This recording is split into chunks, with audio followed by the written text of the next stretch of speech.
Sabe aquelas frases que a gente ouve, assim, a vida toda em cerimônias, em músicas, Sei, claro. tipo glória ao Pai, ao Filho e ao Espírito Santo. A gente repete, né? Quase no automático. Sim, vira uma coisa mecânica quase. Pois é, mas se a gente para pensar, é uma fórmula muito específica. De onde ela veio, quem escreveu, por que é essa e não, sei lá, outra? É uma ótima pergunta. É como uma música que todo mundo sabe a letra, mas, tipo, ninguém conhece a história da banda, né? Exatamente. Pois bem, hoje a nossa análise vai ser meio uma de detetives teológicos. Gostei da ideia. A missão é rastrear o DNA de uma dessas frases, talvez a mais famosa de todas. Vamos seguir as pistas desde sinagogas da Judéia Antiga, passando pelas catedrais medievais. Nossa, que viagem. E vamos até encontrar os primos distantes dela em outros lugares, sabe? A grande questão é como uma simples palavra de glória virou um pilar para tantas fés. É uma investigação fascinante, porque a gente está falando de algo que é ao mesmo tempo super pessoal e também imensamente coletivo. E o nome técnico disso, doxologia, já dá a primeira pista. Ah, essa palavra parece complicada. Parece, mas se a gente quebra ela, fica fácil. Vem do grego doxa, que é glória, e logia, que é palavra. Palavra de glória, sabe? A tese central de uma fé dita em pouquíssimas palavras. Palavra de glória. Muito bom isso. Então, como detetives, a primeira pergunta é sempre a mesma. Onde começa a trilha? Onde a gente acha a primeira palavra de glória que deu origem a isso tudo no cristianismo?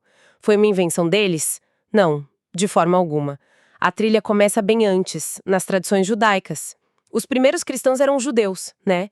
Então eles não jogaram fora o livro de receitas da fé deles. Eles adaptaram. Exatamente. As primeiras doxologias cristãs são, na verdade, remixes de salmos e orações do Antigo Testamento. Eles pegaram melodias e letras que já eram sagradas para eles e, assim, deram um novo arranjo. Remixes. Essa palavra é perfeita. Então eles não estavam criando do zero, estavam construindo em cima de uma base que já existia. E que tipo de músicas eles estavam remixando? Ensa no Salmo 150, por exemplo. É uma explosão de louvor, um chamado para que tudo que respira louve a Deus. Com instrumentos, com dança? Isso, aquilo era a trilha sonora da adoração no templo. Os primeiros cristãos pegaram esse espírito e canalizaram, mas o exemplo mais direto, que virou quase um modelo, está no final da carta de Paulo aos Romanos. Qual é a frase? Ao único Deus sábio, seja dada glória para todo sempre, por meio de Jesus Cristo. Amém. Tá tudo ali. O louvor, a eternidade e a nova mediação através de Cristo. Então a conexão é a chave. Não foi uma ruptura, mas uma evolução. Era um jeito de dizer: a gente ainda canta as canções do rei Davi, mas agora a gente entende que a letra também fala sobre Jesus. Exatamente. Era uma ponte entre o antigo e o novo. Foi o jeito que eles encontraram para honrar a herança judaica e, ao mesmo tempo, afirmar a novidade da fé em Cristo. Essa ponte foi fundamental. E em algum momento essa ponte virou uma estrada, né? Imagino que eles não ficaram para sempre só adaptando os salmos. Quando a comunidade cristã começou a compor seus próprios hits de louvor. Com certeza. E foi aí que a coisa ficou bem mais estruturada. Um exemplo clássico disso é a Igreja Católica, que, ao longo dos séculos, transformou a doxologia numa arte litúrgica. Na Idade Média, principalmente. Isso, na Idade Média.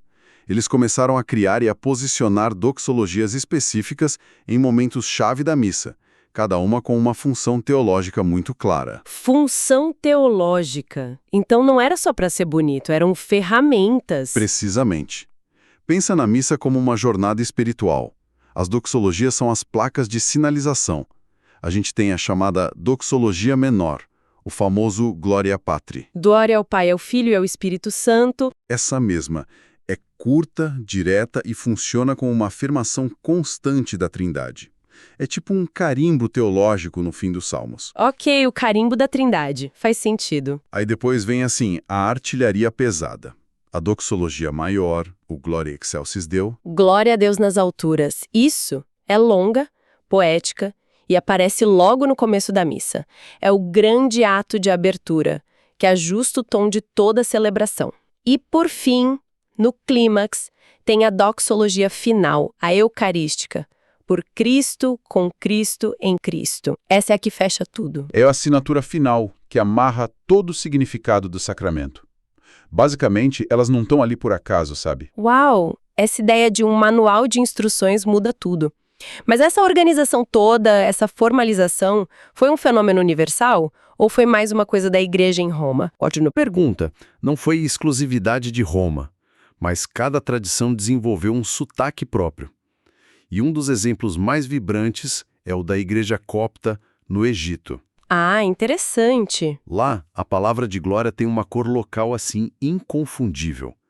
A liturgia copta incorporou elementos da cultura africana, com ritmos que você não ouviria na Europa. E o foco do louvor também se expande. Eles têm doxologias belíssimas para a Virgem Maria, a quem eles chamam de Theotokos, a Mãe de Deus. E eles param por aí ou tem mais gente? Não, a lista de homenageados é maior. Eles têm doxologias para os santos fundadores, como São Marcos, que para eles é quem levou o evangelho para o Egito. E tem um louvor especialíssimo para os anjos, principalmente o arcanjo Miguel. Nossa! Isso mostra como a doxologia não é um fóssil, né?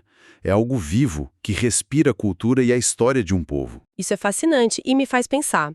A gente está falando de louvor ao Pai, ao Filho, a Maria, aos santos. Parece que o destinatário da glória muda.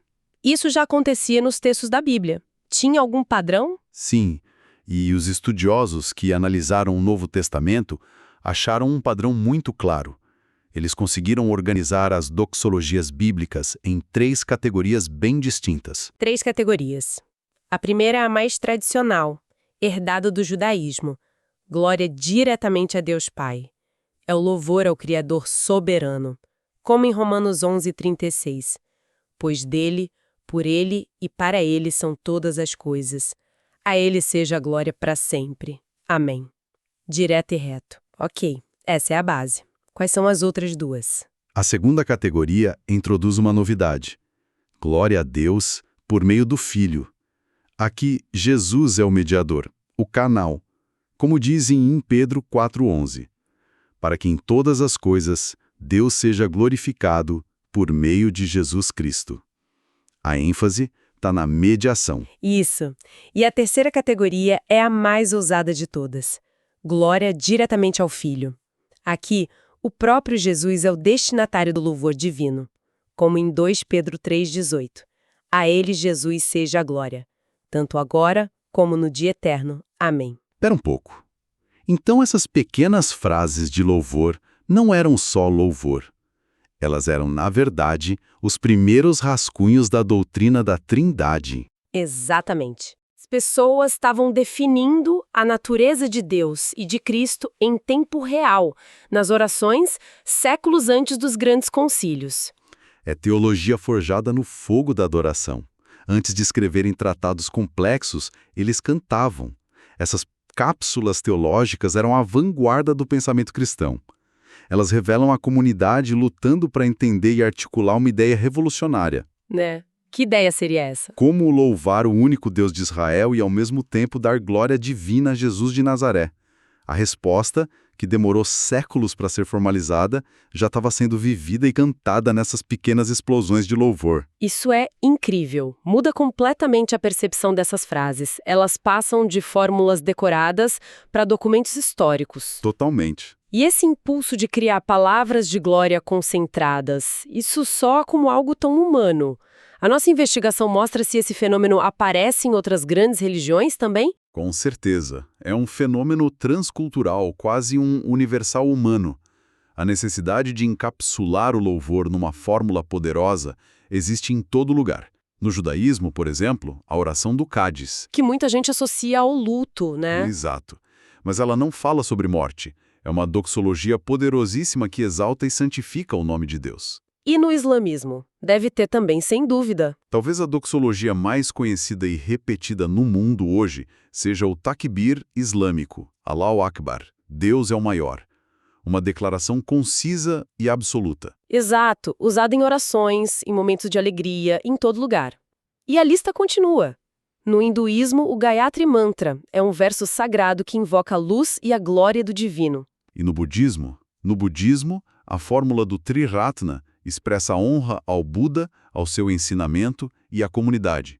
Até no shintoísmo japonês, a gente acha algo parecido no mantra Nam-myoho Renge-kyo. Fascinante.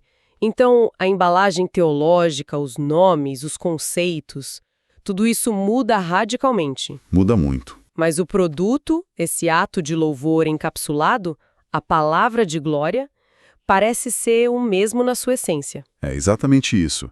A linguagem da reverência pode ter sotaques diferentes, mas a gramática é universal. É o jeito que a gente encontra para conectar o indivíduo a algo que consideramos maior que nós mesmos. Que jornada!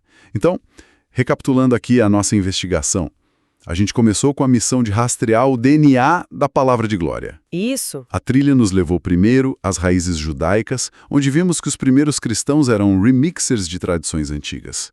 Depois, acompanhamos como isso evoluiu e virou uma arte litúrgica sofisticada, tanto em Roma quanto no Egito. Com um manual de instruções espiritual, como você disse. Exato.